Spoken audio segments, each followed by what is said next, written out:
what was your personal journey into regenerative cultures and eco-social education? Can you tell Well, us how it all I'm started with you? I'm originally German, and my first degree is in biology. And I was very influenced by the German poet, scientist Johann Wolfgang von Goethe, who really lived in an era like the time of Humboldt, where learning was still cosmopolitan in the sense of trying to understand the cosmos, understanding how things connected, how life connects everything. And I was disappointed studying marine biology, how science had become not something that was studying how life connects everything, but was studying how we could cut life apart into statistically significant categories that are quantifiable and that we can put a p-value to. So I left science and became a scuba diving instructor, but that was very hedonistic, and it didn't feel like it didn't feel enough in service of the larger system. So when I found out that Schumacher College offered a master's in holistic science that was addressing all these limitations of the reductionist methodology, it's not it's a very useful methodology. It's created a lot of useful science and technology for us, but it also created the mess we're in, and our over-reliance on technologies. And so at Schumacher College, I had an opportunity to learn from people like James Lovelock and learn about Gaia theory and Earth system science, about deep ecology.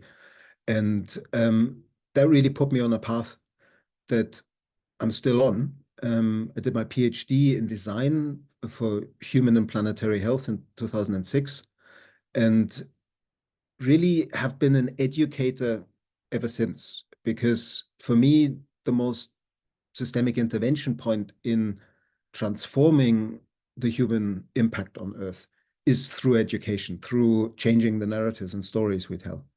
And so I've had an opportunity to work with Findhorn, the eco-village in northern Scotland, and I ran Findhorn College.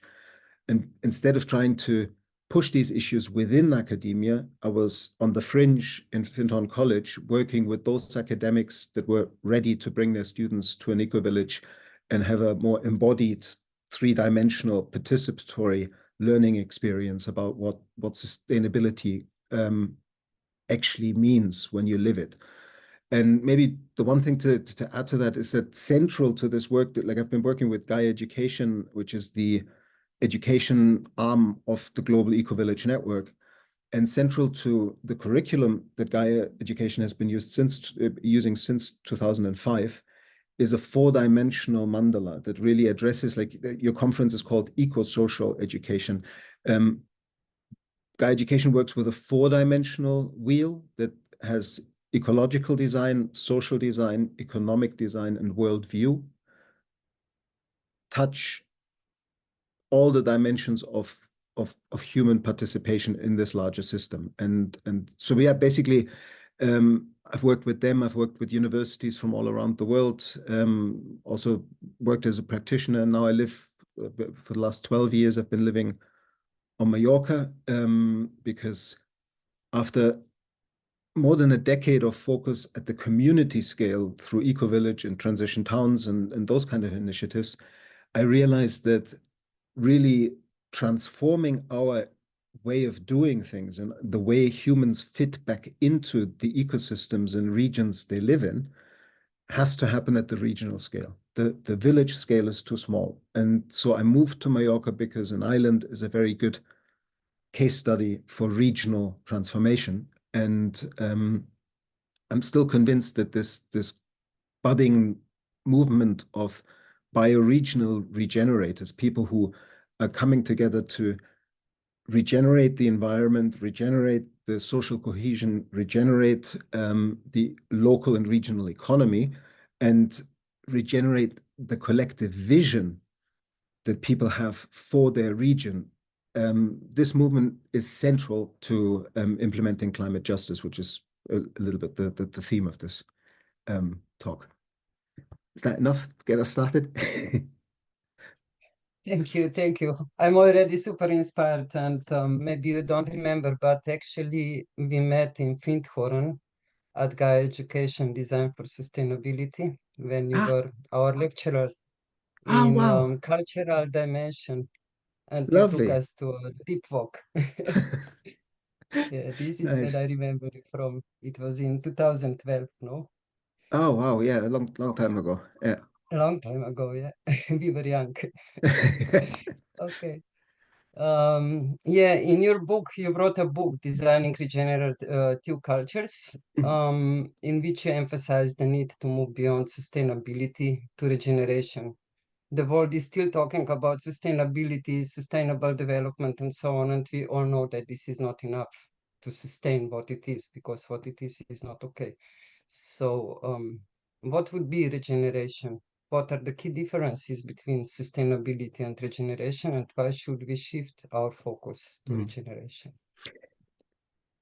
I somehow feel a little bit co-responsible for the framing that is now like, because one chapter in my book is called Sustainability is Not Enough. We Need Regenerative Cultures. And that's been used quite a lot. And it's been somewhat misinterpreted as if um, sustainability is not important anymore. And now everybody should name everything regenerative. And that's actually really dangerous because it will make us misunderstand sustainability and it completely makes us misunderstand regeneration.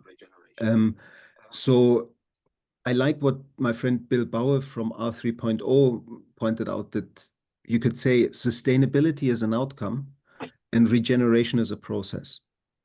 And yes, we like when I in 2006 wrote my PhD, I thought it was going to be called Design for Sustainability. And even back then, I decided not to put that in the title because I realized how wanting this term sustainability can be. Like it has been misinterpreted in so many ways that it's almost meaningless now. But the core intention behind meeting human needs within the limits of the ecosystems and the planet that is behind that notion of sustainability continues to be important. But if at the same time, I would say that there is a very big difference in how we have approached issues around sustainability and how more and more people are now approaching regeneration. And one of the big differences is that the sustainability movement is still in that trap of identifying problems and then searching for solutions. The whole international UN discourse about sustainable development, and we could go into the whole insidiousness of the development agenda and the development notion of dividing the world into underdeveloped and developed nations, where actually the so-called developed nations are the ones that had the major climate impact and the major impact on degenerating the Earth's living systems. Um, but yeah, so basically that whole approach of sustainability tends to say we have problems, let's find the solutions. And in that thinking, we tend to go into a process of abstraction. We bring scientists from all over the world together to define the problem even better. It becomes more and more abstract. And then we bring the designers and engineers and forward thinkers together to um, design solutions. But the solutions are designed to a very abstract problem definition that is a generalization of the problem. Back to the same thing that I was talking earlier about the limits of the scientific method. The scientific method constantly doesn't look at the specific cases, but the medium or the mean, the kind of average in the middle. But life itself happens in the detail, in the context of a particular place and a particular culture. And regeneration, if anybody tells you anything about regeneration, and it's at the same time they're talking to you about a copy paste abstract process that you can apply everywhere, then they don't know what they're talking about and they're not talking about regeneration. You cannot talk about regenerative development without talking about the specific context of place and culture. The You're still co-creating solutions, but you're creating them out of the context of place and culture.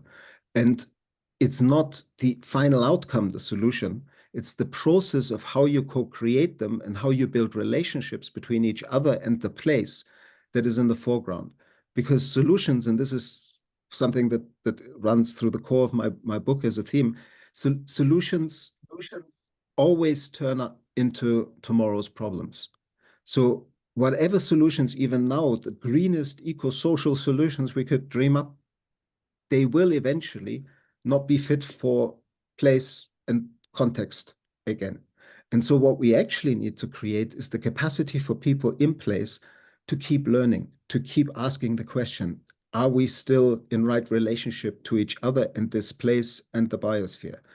And maybe the last thing I should say about this is that because of this framing that is too often now presenting regeneration as the new thing that one should learn about and put under one's title or whatever, that misses the point that regeneration is not a new concept.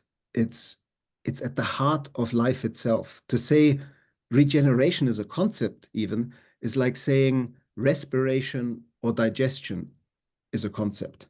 Yes, we can talk about it conceptually, but ultimately it's a fundamental biological function that happens in every cell, in every individual, and in every community or ecosystem on this planet. The bones in your body have regenerated completely in the last 7 years. Most of your stomach lining has regenerated in the last 72 hours. These to anchor this process at the very heart of life itself, and then to also anchor it deeply in our species history, to understand that we are a species that only in the last 10,000 years has started a story of power over, of masters of nature, of separation from nature. Before that, we were all around the globe living within a kin-centric worldview, meaning life was family, life was context, life was the community we were part of, and we were living as regenerative keystone species in the environments we dwelled in. We actually, through our ways of disrupting that environment, made that environment more biodiverse, more productive, and healthier. And so we really, and this is core for all educators, we need to teach our children and everyone again that we have this capability within us, that humanity is not a cancer on the planet, that we're not inherently destructive. That is part of the narrative that needs fundamentally changing. And regeneration is all about how do we refit human affairs back into life's regenerative impulse, life's regenerative processes? How do we let life's regenerative impulse flow through us and our cultures again? Thank you for this view. It's really eye-opening, and changing the perspective. And so we cannot speak about regeneration. We should always speak about bioregional regeneration and acknowledge that we are maybe sometimes also degenerating, unfortunately. Or you believe that we keep regenerating despite everything that is happening around us in the world? It's a very interesting and philosophical question to, like Goethe, who I mentioned earlier, said, he who doesn't see nature everywhere sees her nowhere in the right light. It's a hugely powerful sentence.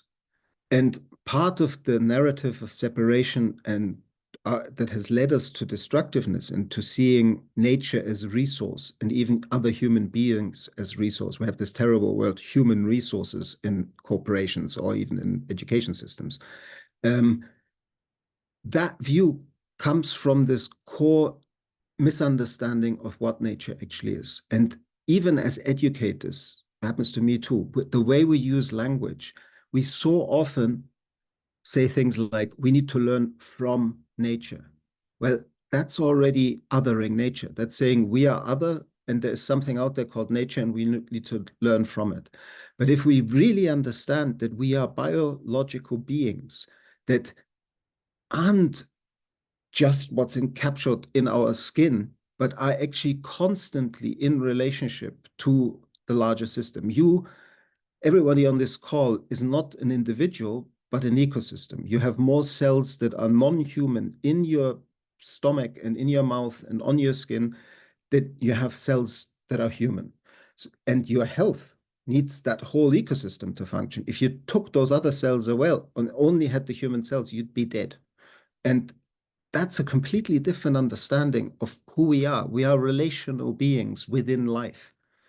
And how do we educate for that from the start, that we allow people again to understand that education isn't something that happens in the first third of your life, and then there's a third of your life that you do work and earn money, and then there's a third of your life that you're retired. That kind of vision, it only ever happened in a few privileged countries and is unlikely to continue over the next couple of decades as we're in an age of cascading collapse. So we need to understand that regenerative learning is the survival capacity for communities everywhere. And it starts with birth and it ends with death. And education should be a process that continuously allows communities in place to learn together how to fit in and how to be regenerative custodians of the landscape they dwell in. And this is where the climate justice dimension comes in, because it's not just about me here on Mallorca or people in different regions of Slovenia saying, let's take care of our regions. That's the place to start. We cannot save the planet, but we can save places. But the important bit is to keep the justice, climate justice dimension in there and understand that it's not enough to just do that in your region, but we need to foster the knowledge exchange and the subsidiary structures at national and international level that enable people to actually engage in this bioregional regeneration. And that would mean universities and schools becoming centers for bioregional learning, for people to understand again what are the strengths and weaknesses of our regions, what has been produced here in the past, what are the core renewable, regeneratively growable resources in this region. It's a shift from fossil resources and non-renewable resources to local biomaterials-based renewable resource cycles, where there's a huge opportunity for both education, innovation, and business to diversify the local economy and build up a capacity for local production, for local consumption again. But it's not an overswinging 100% to this kind of self-sufficiency vision. We actually need national and international collaboration and a dialogue around what technologies and resources do need to be traded internationally in order to enable people in these bioregional contexts to do their work. And that's where climate justice comes in. It invites us to help regions in the global south that are living with the brunt of the effects of climate change already. And I mean, we're in Europe starting to live there as well. The events in Eastern Europe in the last few weeks with the rains just show that it's 25 past 1. We're not in an era where we can systems change to prepare for what's coming. What is coming will change the system, and we can only ready ourselves for the changes we now no longer can stop. And education is at the heart of that. Oops, that was a long answer. Sorry. Yeah, you answered several of my questions, which is good, so I don't need to ask so much. But let's stay a little bit with education. Last year's conference had main theme place-based learning.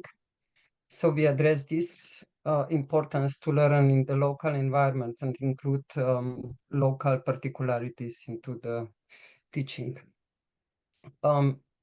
You also mention system thinking. You speak about system thinking and ecological literacy. What would this be in your point of view, and how this could be integrate it in the school system, in the school curriculums, because something is knowing that we have to do it, but in the practice, how can we do it? And how can we, through education, empower individuals and communities to become, as you mentioned before, active participants? We have to understand that we are the ones we are waiting for, no? So Well, I there's a hope you... lot in terms of just briefly naming a few places and resources and people that, if you're interested in this, a part of the history. You mentioned ecoliteracy. That term was actually coined by Fritjof Capra and David Orr, both mentors of mine. And there's a wonderful course that Fritjof Capra offers online called the Capra course that is an introduction into his thinking of 40 years, mainly the book, The Systems View of Life. So in terms of understanding systemic thinking and understanding that participatory perspective of life and consciousness, Fritjof Capra's course is a wonderful place to start.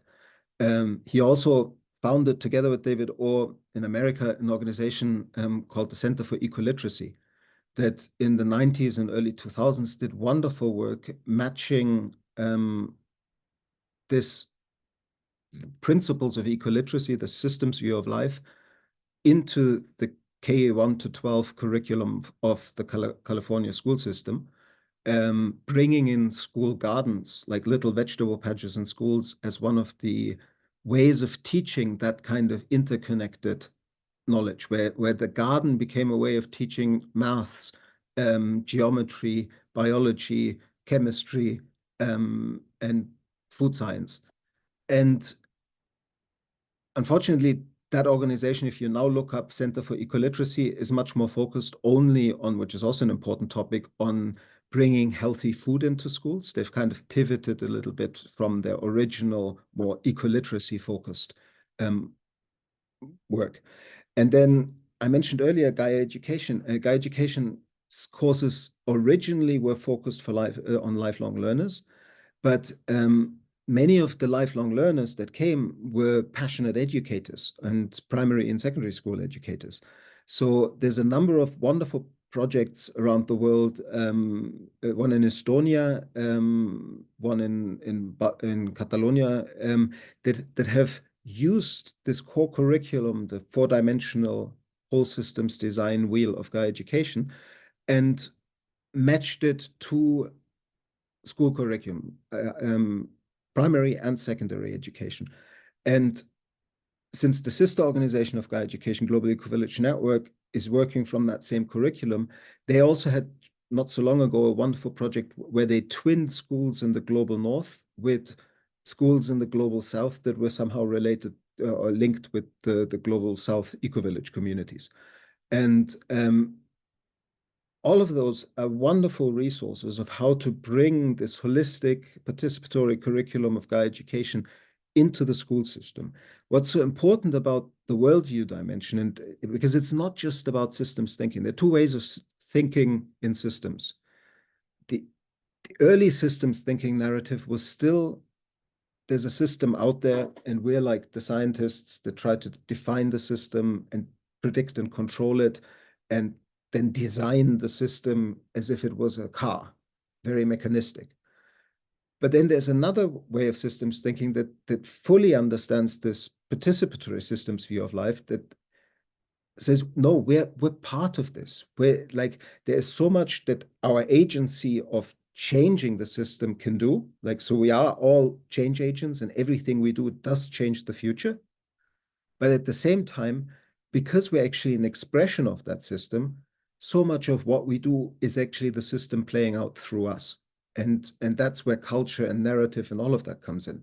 And so it's a different shift. And this worldview dimension is so critical there, because imagine how powerful it would be if, starting with primary and particularly in secondary education between 12 and 15, we would really enable all learners to take a second order observation on their own learning. It's something that even adults today can't do. To actually step out of the glasses of their own worldview and understand to what extent how they think and what they think has been conditioned throughout their life and through an education system. And there are other ways of seeing the world. There are other people in the world that still today live in a fundamentally almost different reality because their narrative about and meaning making about this world is still different. They still live within a kin-centric worldview, most indigenous people, um, that are still not hugely affected by our thinking.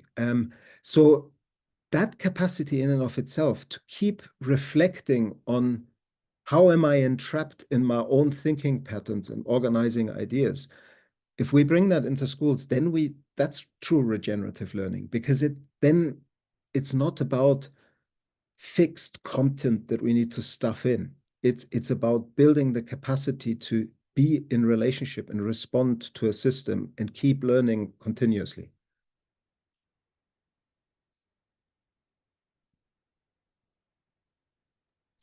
Thank you.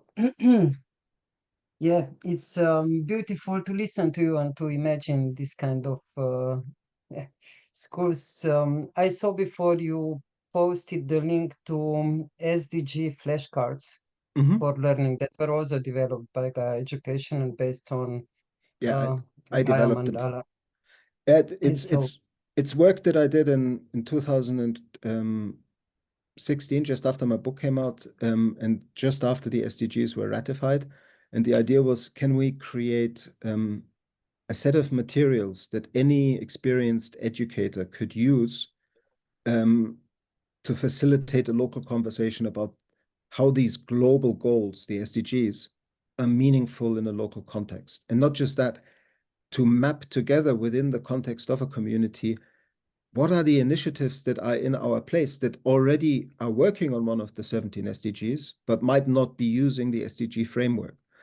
And then also, because using the 4 dimensions, and this was radical, and that's why the UNESCO called it the most useful material that has been created on the SDGs, is we use the 4 dimensions to look at each one of the SDGs.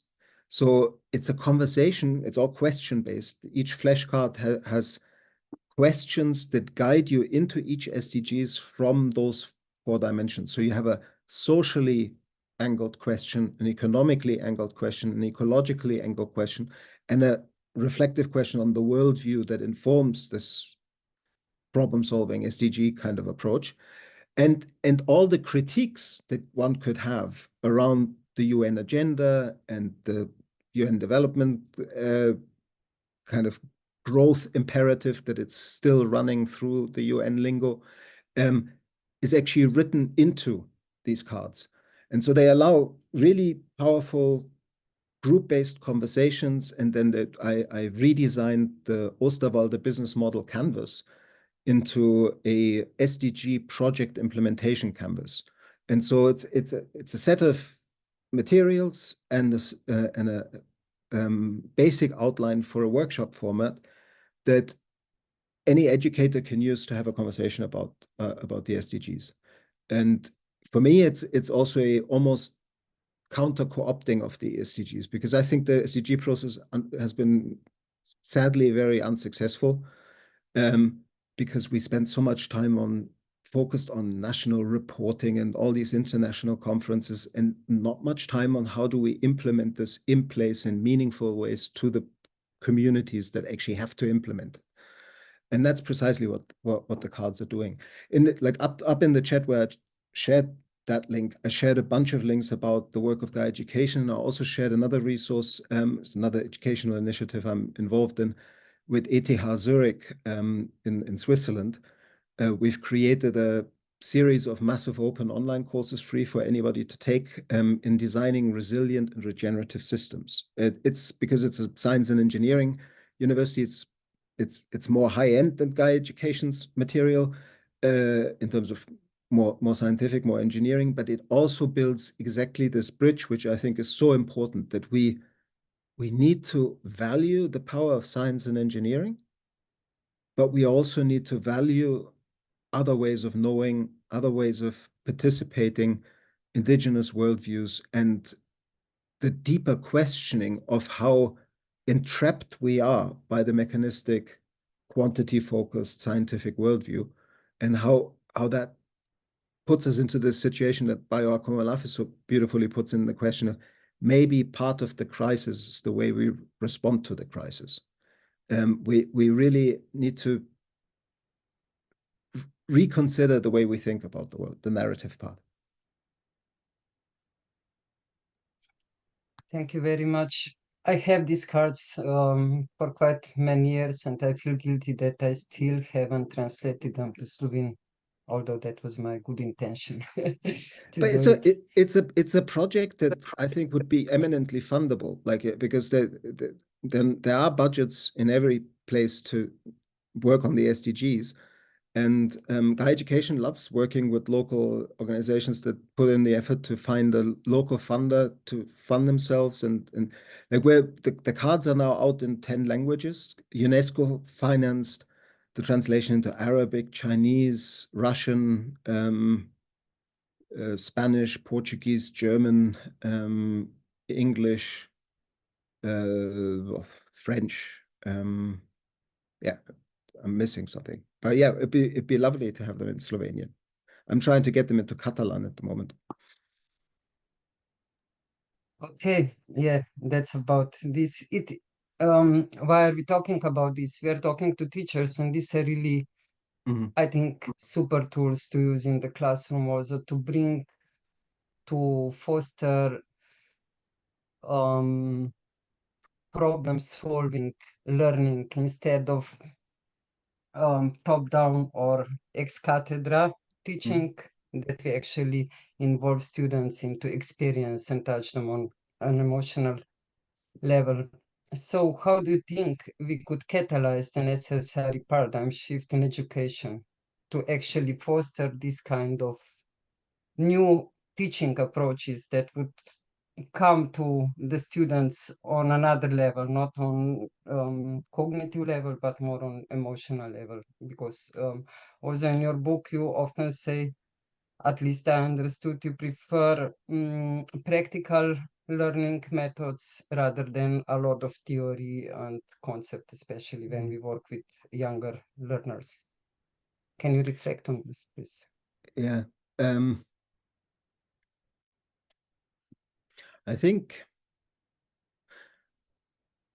like we've now had what, when did Kuhn write about paradigm shifts in science in the beginning of the last century in the 1920s or something? And that whole framing of the paradigm shift of going from this to that has a danger in it, because when there's always something in the old that is actually worth keeping. And if we stick in the old paradigm too long, we get the shortcomings of it and the destructive side effects of the shortcomings get so intense that we then say, no more of this, let's do the opposite. And over again, we then throw out the baby with the bathwater. That's why this course at ETH, the MOOC series, is trying to build this bridge to say, how do we fundamentally critique science and technology and the ubiquitous use of technology that we are all been brainwashed into being inevitable, and at the same time not become Luddites and dismiss what kind of technologies would actually be the right technologies to help us live a more bioregional, regenerative human pattern. So yeah, sorry, I'm missing the plot. What was your question again? Can you please repeat your question?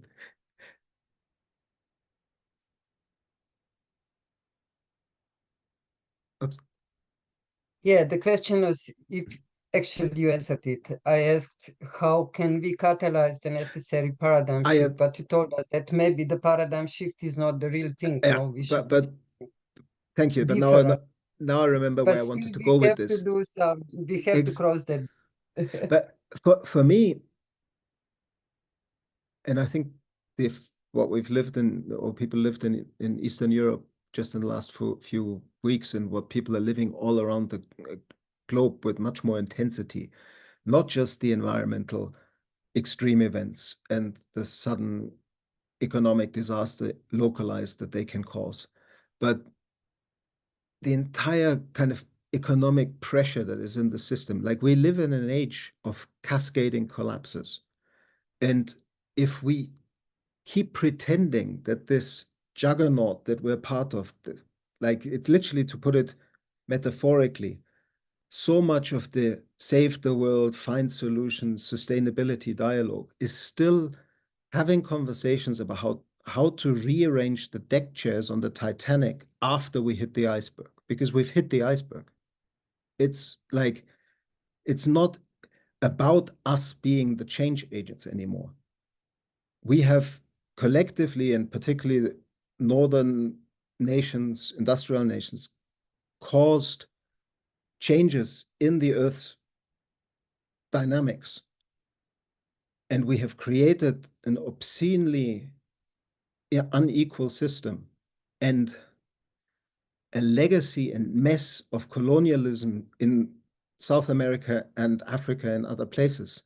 Like the entire maps of nations in the African continent are drawn by colonializers across boundaries of real cultures that will keep the African continent in conflict structurally for a long time if we don't fundamentally understand that that entire edifice of modernity is now slowly collapsing under its own weight. And the way we will speak about education, the role of educators, and the role of us as agents in the system, what can we do? Where's hope? How do we respond to that? Will fundamentally change when we accept that the card house is already falling. It's just falling so slowly that we, or so many people, don't perceive it or still have conversations of how do we put it back up. And I think the flip that we have to do as educators is, in this changing world where we don't know how long the current system will somehow prop itself up for another 5 years, 10 years, 15 years, how do we take the responsibility that we have as educators seriously and ready ourselves and our communities to have analog relationships, people in place knowing each other, so we can, when we get to a situation that is a and now what situation, where terra firma and fundamental processes that we now take for granted have suddenly been taken away from us, how do we foster an education where people can then not turn on each other but can learn together? How can people know their local environment and their local resources, both human and natural, so deeply again that they actually know who to turn to and what to work with when they're in that situation? And so for me, the big challenge of educators is using the current system to bring people back home. At this point in human history where it's not about us making the change, it's about us readying ourselves for the changes that we can no longer stop. We need to build community resilience, and we need the way to do that is to work against the kind of cultural split and othering that we currently see through social media, where people over one issue just put other people into a different box and say, I don't talk to these people. We really need to bring back the sacred technologies that have supported regenerative cultures in our human history. Things like sitting in a circle with a talking stick, the way of counsel, things like rites of passage work with young people, to connect them back to nature and to connect them into mature membership in the community. All those things have helped communities in uncertain times in human prehistory for millennia. And we've dismissed them as primitive, but they're actually not primitive. When all else fails, they're at the core of how we learn together. And so, yeah, helping people to know their region, to know each other, to come home to place, as a process of fostering local self-reliance in local economy, more local production for local consumption, all of that in a way that focuses on healing the local rivers, building local topsoil, replanting the local forests, doing what people can in their region to heal the Gaian system, so the Gaian system at a planetary scale can provide for us in the future, because we've seriously damaged it, and we have no guarantees that there is a 22nd century for humanity if we don't fundamentally change our ways. Yeah, I believe that more and more people is deeply aware of what you just said, that maybe we are already 5 minutes over midnight, but still breathing. But connecting with the local region, bioregion, place, knowing the place, what will be the role of, for example, storytelling and myth making in connecting next generations with their place and starting to price what is there? And we need to basically awaken their wish to regenerate what was there. First, to recognize it as a resource, and then to have fire to keep it as it is, or to even regenerate it. Yeah, I would say rather than recognize it as a resource, recognize the latent potential in the diversity, in the uniqueness, in the beauty, in the or still existing relationships of care, of love and interaction in your place. Again, coming back to how is regeneration fundamentally different? It is not, I'm not talking about some kind of future utopia that we need to define, do a future visioning, and then a backcasting, and then create milestones on how to implement regenerative cultures.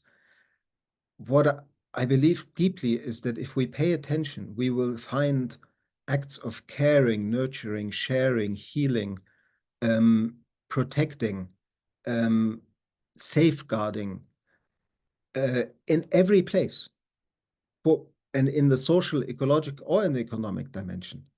And it's that regenerative impulse that is in the people who care for single moms in your town, and in the people who, the local permaculture group who talks about food kilometer zero, like this is zero, localizing the food chain, and local educators that create a new type of education projects. They're all already right now part of life's regenerative impulse flowing through us.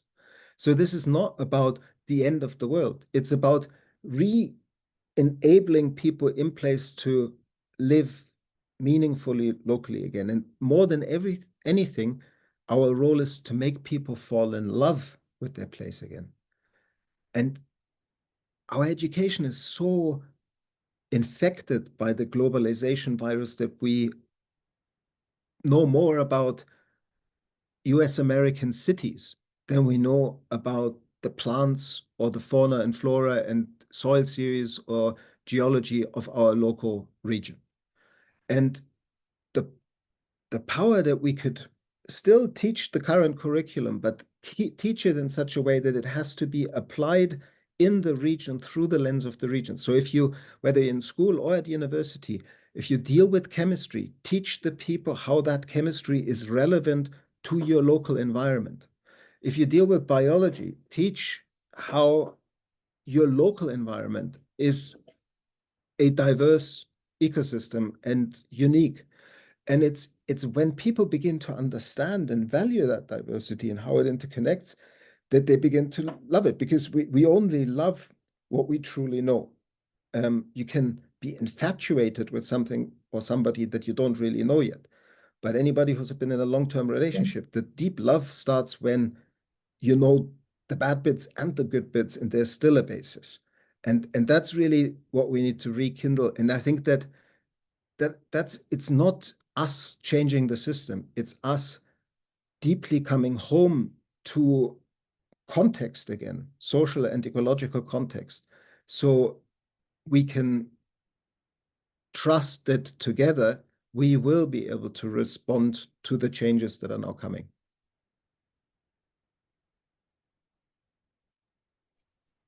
Thank you. Is there anything that I didn't ask you, but you would like to tell us before we give the space to our audience for questions? Yeah,